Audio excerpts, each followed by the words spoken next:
Sir आप अपना परिचय दें। मैं विनोद कुमार सिंह, अधिवक्ता फौजदारी। पिछले 33 साल से मैं कचहरी में रेगुलर प्रैक्टिशनर हूँ और बार का मैं पूर्व पदाधिकारी भी रहा हूँ 1999 सन 2000। आप जो कचहरी का 2025 में जो ये माहौल है, इन 33 सालों में ऐसा माहौल आपने कभी देखा? देखिए, माहौल तो कई बार बने हैं, लेकिन उसको प्रशासनिक अमले ने बहुत सूझबूझ के उसको सुलझाया भी है। लेकिन मैं ये पहली बार देख रहा हूँ इतना एरोगेंस जो प्रशासनिक अमले का है, ये बेहद दुर्भाग्यपूर्ण है। ये किसकी गलती है? देखिए, गलती अगर हम सीधा सीधा देखें तो वही गलती है कि जैसे सुंदरकांड में आप हनुमान जी का नाम लेती है ना, लंका में जब गए थे, जिन मोहि मारा तिन मोहि मारे, हनुमान जी ने कहा था ना, अगर आप हमारे ऊपर हमला करेंगे तो क्रिया की प्रक्रिया होगी, क्रिया की प्रक्रिया होगी। वही एक दुर्भाग्यपूर्ण घटना घटित हो गई कचहरी में, और मैं तो कहता हूं कि इसको जानबूझकर कराया गया प्रशासन द्वारा। आखिर आप जितने लोग जो ये बोल रहे हैं कि जानबूझ के कराया गया है, ऐसा क्यों लग रहा है कि जानबूझ के कराया? मैं इसलिए कह रहा हूं, बड़ा गांव थाने में एक घटना घटित होती है, अधिवक्ता महोदय जो हैं मौर्य जी, पहले उनकी ये बताइए, जो घटना की आप बात कर रही है, कब की घटना? क्या चीज, बड़ा गांव का जो घटना आप बताने जा रहे करीब हैं, 10 दिन पहले की घटना है। ये जी 9-10 दिन पहले की घटना है, आप लोग की जानकारी पे हो गया। और एक मौर्य जी अधिवक्ता था जिनका पटदारी का मैटर था। पुलिस वालों ने उनकी अराजी को यहाँ से स्टे होने के बावजूद उसको जो है कब्जा करा दिया गया, उनके विपक्षी, उनके जो है पटदार को। इसका विरोध करने के लिए वो अधिवक्ता महोदय, वो यहाँ का सिविल कोर्ट का स्टे लेकर थाने पे गए थे, विरोध दर्ज कराने के लिए कि स्टे होने के बावजूद आपने काबिज क्यों करा दिया। बावजूद उनको सुनने के न सिर्फ उनको थाने पर बुरी तरह मारा गया, बल्कि ये जानते हुए कि वो व्यक्ति अधिवक्ता हैं, उनको लॉकअप में बंद करके ताला मार दिया गया। तमाम फुटेज हैं, आप देख लीजिए। इतनी हिम्मत बढ़ जाती है एक अधिवक्ता को। मारपीट का आपके पास है? फुटेज मारपीट का, हमारी बात सुनिए, हम इतने सहिष्णु हैं, हमारी फुटेज तो उनको मिल जाती है। आप समझ जाइए, आप चौथा स्तंभ हैं। आप फुटेज मांग लीजिए, आपका फुटेज भी नहीं मिलेगा, आपको भी नहीं मिलेगा थाने का।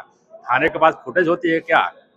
थाना जब भी वीडियो बनाता है, आप देख लीजिए, मैं तो 33 साल से मैं देख रहा हूं, ये सब विवाद होते रहते हैं, सुलटते भी हैं। आप थाने का कोई भी व्यक्ति जो वीडियो बनाता है, वो सिर्फ आपका वर्जन दिखाता है, अपना वर्जन नहीं दिखा, अपनी तरफ कभी कैमरा नहीं करता है। आप तो चौथे स्तंभ हैं और सही से रिपोर्टिंग करने की जिम्मेवारी आपकी बनती है। उन्होंने क्या किया, ये बेहद दुर्भाग्यपूर्ण था। ये जो घटना घटित हुई, किन्होंने की, इसका फुटेज है। और उन्होंने सेक्शन क्या लगाया, अगर बीएनएस भारतीय नागरिक संस्था जो नया है, जो आईपीसी कन्वर्टेड इनटू है, 118 सब क्लास 2 क्या कहता है, खतरनाक आयुधों के साथ, आयुधों मतलब हथियार, राड, चक्कू से हमला, 118 सब क्लास 2। कचहरी में ये आयुध कैसे आए, ये तो सेक्शन लगा के पुलिस वाले स्वयं फंस गए। चारों गेट पे उनके अपने व्यक्ति हैं, मेटल डिटेक्टर हैं, एक शरीर पे नीलगु निशान नहीं है। मेडिकल रिपोर्ट आप देख लीजिए, आप लोग पत्रकार हैं, मांग लीजिएगा। एक नीलगु निशान है, दीनदयाल से रेफर करवा दिया गया जबरदस्ती, वहां से भी जो है भगा दिया गया, जाइए, कोई इनके ऊपर चोट नहीं। उन्होंने कहा अंदरूनी चोट दिखा दीजिए, अंदरूनी चोट उन्होंने दिखा दिया। प्रशासन है, दबाव बनते हैं, डॉक्टरों पे भी बनते हैं, हम लोग पे भी बनाने का प्रयास किया जाता है, लेकिन बन नहीं पाता। दूसरा सेक्शन उन्होंने क्या लगाया, 210 सब क्लास 2 बीएनएस, क्या है, डकैती। आप चलाइएगा इसको अपने चैनल पर। एक अदना सा सिपाही जो घड़ी पहनता है, हम लोग जो है मुश्किल से 5,000 10,000 की घड़ी पहनते होंगे, 3 लाख की घड़ी है राडो। एक दरोगा 30,000 का तनख्वाह पाने वाला 3 लाख की घड़ी पहन के वो घूम सकता है? ये तो आईटी का मामला बन जाता है। और दूसरी चीज, उस घड़ी के साथ वो ट्रामा सेंटर तक गया। अगर हमें डकैती डालनी होती थी, लूट कारित करना होता, तो हम सबसे पहले उसकी घड़ी लूटते। 4,500 रुपया हम वो उतनी भीड़ लूट लेगी और उतनी भीड़ डकैती डालेगी। तीसरा सेक्शन 311 बीएनएस क्या कहता है? मृत कारित करने के इरादे से डकैती। इन्होंने एक सेक्शन लगाया 109 बीएनएस, जो पहले 307 हुआ करता था आईपीसी, हत्या का प्रयास। अगर हत्या का प्रयास क्या होता है? आपको मारने का प्रयास। जब वो सेक्शन लग गया तो 311 कैसे लग गया? एक सेक्शन उन्होंने बहुत मजेदार लगाया है, भारतीय आपराधिक संशोधन कानून अधिनियम 1932 का सब सेक्शन 7। आप लोग चूंकि जर्नलिस्ट हैं और ये सब बातें नहीं आ पाती हैं जो कि आनी चाहिए, ये चीज जानी चाहिए प्रशासन के पास। एक अधिवक्ता, अब वाराणसी का अधिवक्ता को हमें गर्व है कि वाराणसी का अधिवक्ता पढ़ता है, लिखता है और अपनी बातों को मजबूती से डायस पर रखता है। आप कैसे लगा सकते हैं सेक्शन? सेक्शन क्या कहता है? स्वरोजगार व व्यवसाय की नियत से किसी व्यक्ति को अवरोधित करना। अब बताइए, दरोगा जी वो सरकारी काम से आए थे कि निजी व्यवसाय और अपने रोजगार के लिए आए थे? ये सेक्शन कैसे लग गया? इसको आप रेज करिएगा, इसको आप रेज करिएगा। वो लगाते चले जा रहे थे। देखिए विडंबना क्या है, हम लोग डायस पे बहस करते हैं, हम लोग, हाँ, अब देखिए हम लोग डायस पे बहस करते हैं। ये बीएनएस बिल्कुल नया कानून है, मुश्किल से 2-4 महीने पहले आया है। हम लोग अभी तक पढ़ रहे हैं और हम लोग ताज जिंदगी पढ़ने वाले हैं, लर्नर हैं। हम कोई परफेक्ट नहीं है, न कोई अधिवक्ता परफेक्ट है। रात दिन पढ़ता है, चैम्बरों में पढ़ता है और आपका साइटेशन जो सुप्रीम कोर्ट, हाई कोर्ट के, उसको पढ़ते हैं हम लोग, तब जाके डायस पे बात करते हैं।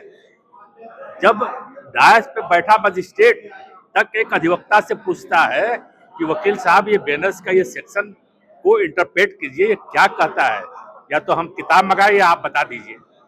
हम लोग उसको बताते हैं क्योंकि हम लोग पढ़ते हैं, मजिस्ट्रेट भी नहीं पढ़ते। यहाँ से उनके ऊपर भी बहुत लोड है। 10-10 फाइलें जो है चली जाती हैं, जो है आर्डर में, आर्डर लिखाना 3-3 पन्ने का। मैं उनको भी गलत नहीं मानता।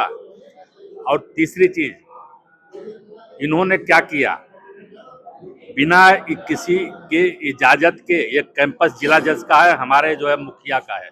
हमारा मुखिया कैंपस का जिला जज है। जुडिशरी का हेड जो होता है जिला जज होता है। हम लोग उसको माई बाप सलाम जो भी कहते हैं, हम अपना मान के कहते हैं। बिना जिला जज के इजाजत के एक व्यक्ति जो है वहां पर फोर्स अंदर कैंपस में नहीं आ सकती है। इन्होंने ऐसा वातावरण क्रिएट किया कि लग रहा था कि कोई आतंकवादी जो है कश्मीर का घुस आया हो, हमको उसको अरेस्ट करना है। उस वातावरण की वजह से कितने वरिष्ठ अधिवक्ताओं का हार्ट बीट बढ़ गया। अगर कुछ घटना कारित हो जाती, कुछ अधिवक्ता अगर को हार्ट अटैक हो जाता तो कौन जिम्मेदार था?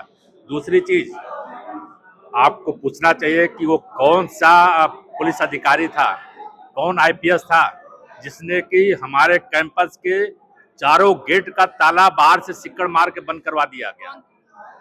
मैं नहीं जानता कौन था। आप इन्वेस्टिगेशन, आप उसको इन्वेस्टिगेट कीजिए, आप पूछिए उनसे, मैं को नाम बताऊं? नाम जो बाहर से जो अधिकारी जो गाली दे रहे थे, वो उसका भी वीडियो फुटेज है। आप लोग मांगिए, अधिवक्ताओं से मांगिए, हमारे बार एसोसिएशन के जो पदाधिकारी है उनसे मांगिए। मैं क्यों दूं? सवाल ये है, मैं पार्टी नहीं हूं। दूसरी बात ये है, ताला किसने मारा? बीएनएस का सेक्शन 147 क्या कहता है, 127 क्या कहता है? किसी को भी बंधक बना लेना ये हीनियस क्राइम है, संज्ञेय अपराध है। आपको किसी कमरे में भी बंद कर दे, इससे बड़ा अपराध कोई हो नहीं सकता। आपने न सिर्फ अधिवक्ताओं को बंधक बनाया, बल्कि जजेस भी बंधक बन गए और कई मिनट तक बंधक रहे। ये क्या हीनियस क्राइम नहीं है? आप लोग का बिल्कुल बनता है कि आप ये क्वेश्चन रेज कीजिए। तीसरी चीज, ये कैसे सीपी हैं पहले ये बताइए? जो प्रेस कॉन्फ्रेंस करते हैं, हो सकता है आप वहां पर रही हो, क्या कहते हैं किसी भी पुलिस अधिकारी या किसी दरोगा पे अगर आक्रमण होता है तो उस आक्रमण को महकमे पर आक्रमण माना जाएगा। अगर यही चीज मैं बार के फोरम से कहूं, किसी भी अधिवक्ता पे उसके कचहरी आते समय या जाते समय कोई हमला होता है, कोई गाली गलौज होता है, किसी कोई रोकता है, तो वो पूरे समाज पे, पूरे संघ पे आक्रमण माना जाएगा। तब क्या होगा? तब क्या होगा? तो इसलिए मैंने कहा कि कम से कम निष्पक्ष इन्वेस्टिगेशन होना चाहिए। इन्होंने जो वातावरण क्रिएट किया ये दुर्भाग्यपूर्ण है। और मैं आपको बता दूं, इसके कारणों में कमिश्नरेट प्रणाली है। कमिश्नरेट प्रणाली जब से लागू हुई है, पहले हम लोग बहुत पुराने से, कम 30-34 साल से, 33-34 साल से मैं वकालत कर रहा हूँ, मैंने देखा है यहाँ एसपी होते थे, एसएसपी होते थे, डीआईजी होते थे, आईजी होते थे। यही 4 अधिकारी होते थे जो कि पूरे जिले और मंडल को नियंत्रित करते थे। तब अपराध कम थे, तब अपराध कम थे। आज 25-25 आईपीएस अफसर, और वो आईपीएस अफसर जो 1-1, 2-2 साल के हैं, जो रंगरूट हैं। अगर आप, हमारे अंदर भी कमियां हैं, हमारे अंदर भी जो नए जो युवा अधिवक्ता आए हैं जिनका रजिस्ट्रेशन है, उनका भी खून खौलता है। पुलिस में भी कमियां हैं। ये जो आईपीएस अफसर जो नए आए हैं, ये सीपी की बात नहीं मान रहे हैं, सीपी पर लगातार दबाव बने हुए हैं। मैं तो दावा करता हूं कि सीपी दबाव में है। जो ये हैशटैग जो खड़ा एक कोई महिला लेडी चला रहे हैं, ये दबाव में ही चला रहे हैं। वो सपोर्ट मांग रही है महिला लेडी कि आप हमारा सपोर्ट कीजिए, हमने कुछ गलत कर दिया। उनको एक अंदर से कुछ ऐसा फीलिंग हो रहा है कि हमने कुछ गलत किया है, आप लोग हमारे ऊपर दबाव बनाइए, अन्यथा हमारे ऊपर कार्रवाई सरकार कर देगी। इसीलिए हैशटैग चल रहा है। अगर हम हर बार के फोरम से 10,000 अधिवक्ताओं को अगर आह्वान करें, हम भी आरोपी, कहां जाएंगे? हैशटैग हम भी आरोपी, क्या होगा? तो क्या आप जो है, क्या आप चलना चाहिए? मैं कहता हूं आप चलाएंगे। आप वेतनभोगी हैं, हमको सरकार वेतन नहीं देती, हम अपने मेहनत से कमाते हैं। और आप तो देखती हैं कि बरसात में, जाड़े में, ये तपती दोपहरी में 3 शेड के नीचे बैठकर हम लोग जो अपना कार्य करते हैं। और सरकार, अभी आपने देखा कैशलेस योजना एक वेतन भोगियों को, टीचर्स को दे दी गई। अधिवक्ता क्या समाज का हिस्सा नहीं है? अधिवक्ता में गरीब नहीं है? वो डेली कुआं खोदते हैं, डेली पानी पीते हैं। 90% अधिवक्ता यहाँ पे ऐसे हैं जो डेली कुआं खोदते हैं, डेली पानी पीते हैं, शाम को कुछ नहीं मिलता, मायूस होकर घर जाते हैं। उनका इलाज, उनके बच्चों की शिक्षा, ये क्या सरकार की जिम्मेदारी नहीं है? आप लोग को ये प्रश्न रेज करना चाहिए। सर एक मिनट।